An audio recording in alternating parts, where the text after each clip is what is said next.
L'exploitation de gisements de fer à Moribabougou dès septembre prochain, la mise en valeur de ce site nécessite un investissement d'environ 20 milliards de francs CFA de la part de la société indienne Sahara Mining SA. Le rythme d'exploitation sera de 50 000 tonnes par mois pour des réserves géologiques de 91,13 millions de tonnes de minerais.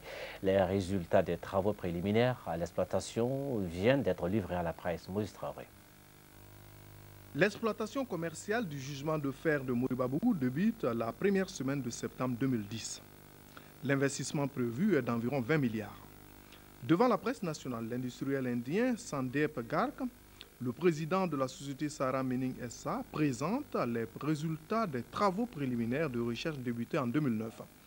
Le gisement de fer entre Moribabougou et Tienfala contient des réserves géologiques de 91,13 millions de tonnes de minerais de fer.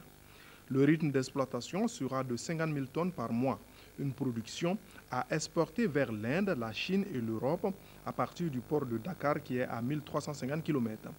Ce qui fait souligner par le ministre des Mines que la réhabilitation de la ligne de chemin de fer s'impose plus que jamais. De plus, l'acier gagne en importance sur le marché mondial. Aboubakar Traoré justifie que d'autres indices de fer sont perceptibles à travers le pays. Des gisements de bauxite et de manganèse peuvent également faire l'objet d'investissements sûrs.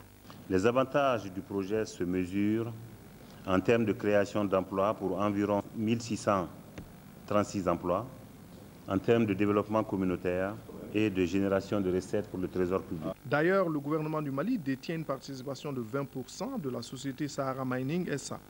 Quant au risque environnemental, il est écarté.